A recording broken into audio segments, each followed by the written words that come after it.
은혜모입니다. 오일 파스텔로 그린 동네 풍경입니다. 오늘은 이 그림의 제작 과정을 보여드리도록 하겠습니다. 스케치하기 전에 이벤트가 하나 있습니다. 요즘 유행한다는 언박싱 영상입니다. 문교 오일 파스텔 72색입니다. 고급스럽습니다.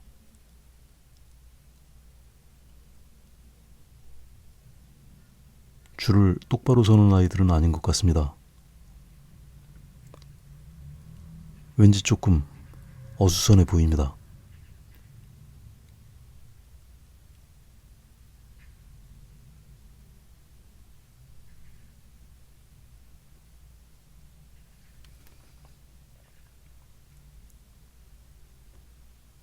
언박싱 하지 말 걸 그랬습니다.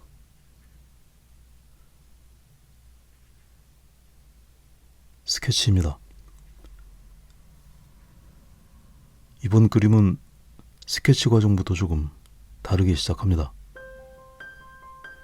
지금까지의 그림들은 줄곧 회색으로 스케치를 했었습니다. 하지만 이번 그림은 진한 보라색으로 스케치를 시도합니다. 뿐만 아니라 밑색도 회색이 아닌 원색 계열을 활용할 예정입니다. 회색 계열로 밑색을 깔고 진행하는 것보다 조금 위험하지만 더 역동적인 결과를 기대합니다. 해가 중천에 떠 있고 그림자가 매우 강하게 드리워져 있습니다. 양지와 음지의 대비가 아주 강하게 나타납니다. 왼쪽 숲의 그림자와 주차된 자동차들의 그림자도 자세하게 그려주겠습니다. 어차피 아주 어두운 부분이 될 곳이라서 부담 없이 칠합니다. 나뭇잎은 결국 녹색이 되겠지만 그래도 보라색으로 과감하게 그립니다. 그동안 오일 파스텔을 사용하면서 어느 정도 재료의 성질도 이해가 되었고 한계도 알게 되었습니다. 조금씩 새로운 시도를 해보려고 합니다. 이번 시도는 밑색에 대한 시도입니다. 나중에는 모두 자기 고유의 색으로 마무리가 되겠지만 밑색이 다양한 색상으로 받쳐주면 더 풍성한 그림이 될 수 있습니다. 지금의 밑색이 나중에 어떤 역할을 하게 되는지 지켜봐 주시기 바랍니다. 아직은 눌러칠하지 않고 거친 느낌으로 진행합니다. 거친 느낌이라는 것은 오일 파스텔이 지나간 자리에 종이의 골에 의해서 남는 흰색 구멍들을 말합니다. 저는 앞으로 이 흰색 구멍을 숨구멍이라고 부르려고 합니다. 숨구멍이라 부를 만큼 오일 파스텔에서는 화면 혼색의 과정에 큰 역할을 합니다. 화면에서 이 숨구멍이 모두 막혀버리면 그 다음에는 혼색이 어려워지게 됩니다. 그 시점이 되면 그림은 완성에 이르게 됩니다.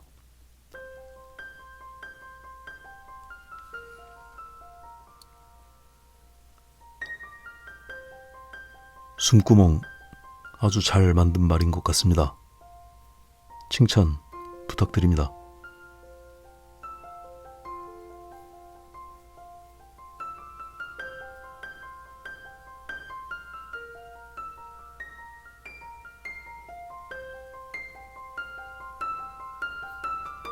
이제 생각해 두었던 각각의 고유 색들을 올려줍니다. 하지만 주의해야 할 점은 여전히 숨구멍을 유지해야 한다는 것입니다.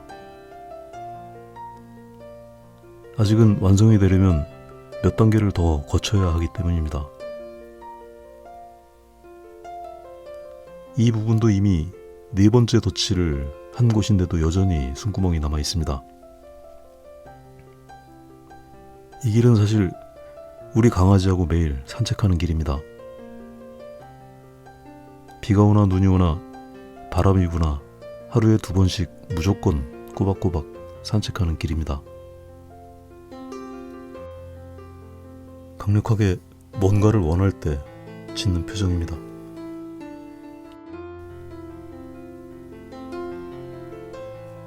이제 각 부분별로 고유의 색을 만들어 갑니다.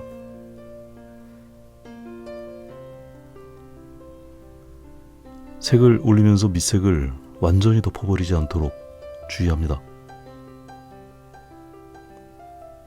전체를 보면 조금씩 실제 색으로 변해가는 것을 볼 수 있습니다.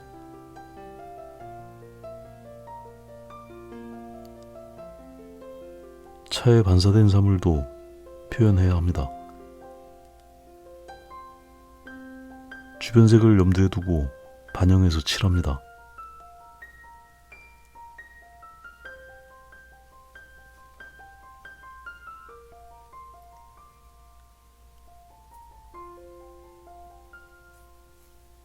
지금 밝은 녹색을 얹고 있지만 그 밑에 깔아놓은 빨간색, 검은색도 조금씩 남겨놓는 게 보입니다. 그 색들이 모두 어우러져서 하나의 느낌을 만들어냅니다.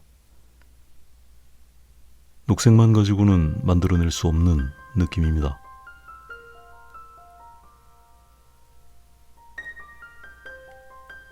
오일 파스텔로 그림을 그리는 방식에는 여러 가지 방법이 있겠지만 이번 그림은 이렇게 병치 혼합을 하는 방법으로 완성시켜 보도록 하겠습니다. 그림을 그리는 재료는 엄청나게 다양합니다. 가장 단순하게는 연필로부터 시작해서 펜, 목탄, 콘테, 수채, 과슈, 유화, 일일이 열거하기 어려울 정도로 다양한 재료가 있습니다. 그림을 전공하면 대체로 한 번씩은 다뤄볼 기회가 생기게 됩니다. 그러다 보면 자기에게 잘 맞는 재료가 어떤 건지 발견하는 경우가 생깁니다. 나와 잘 맞는 재료를 발견했다고 해서 곧바로 훌륭한 그림을 그리게 된다는 의미는 아닙니다. 나와 잘 맞는 재료를 만나더라도 그 재료를 잘 다루는 데에는 상당한 시간이 필요하고 그 재료를 다루는 경험도 필요합니다. 오일 파스텔도 대단히 매력적인 도구입니다. 그런데 사용을 하다가 보니 2가지 장벽이 나타났습니다. 첫 번째 장벽은 섬세한 표현을 하는데 많은 제약이 있었습니다. 물론 오일 파스텔의 각진 부분을 활용해서 표현하는 방법도 있지만 그것만으로는 해소되지 않는 더 작은 표현이 필요한 경우도 있었습니다. 그래서 유성 색연필이나 연필형 블렌더를 간혹 사용합니다. 2번째 벽은 혼색입니다. 아직도 많은 훈련을 해야 하겠지만 화면에서의 혼색이 양과 타이밍에 대한 감각이 매우 중요하다는 걸 알게 되었습니다. 저도 아직은 능숙하게 재료를 잘 다루는 것은 아닙니다. 시행착오를 거치면서 하나씩 허들을 넘고 있는 과정입니다. 여러분들도 매주 제 그림을 보시면서 참고도 하시고 격려도 해주시면 감사하겠습니다.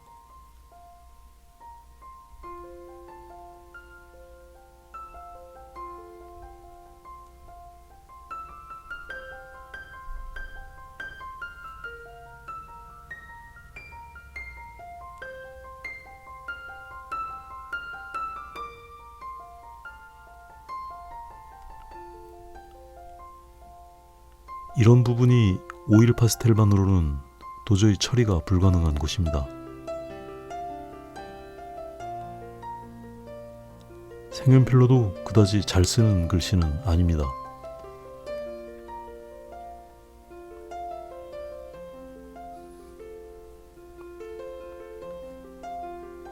이제 그림은 후반 작업에 들어갑니다.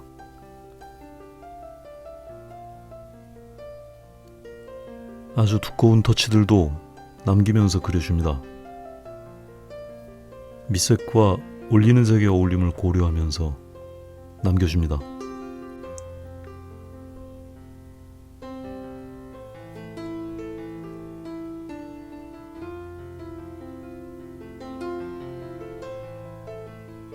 후반으로 갈수록 오일 파스텔의 색을 바꾸는 횟수가 잦아집니다. 각 부분마다 작은 변화들이 많아져야 하기 때문입니다.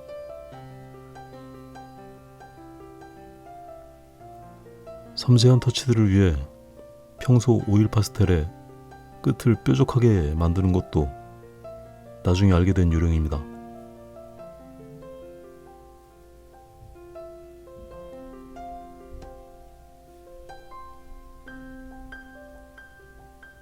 이전 그림들과 다르게 밑색을 원색으로 채우는 형식으로 진행한 관계로 마무리가 더 중요해졌습니다. 여기저기서 밑색이 드러나기 때문에 더욱 잘 다루어야 합니다. 남길 부분과 덮을 부분을 적절하게 판단하는 게 중요합니다.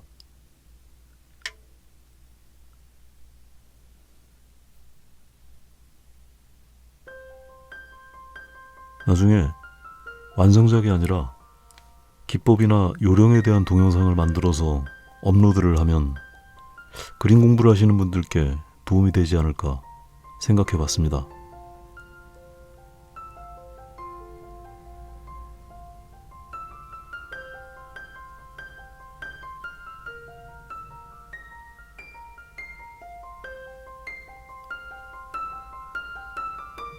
오늘은 여기까지 하겠습니다.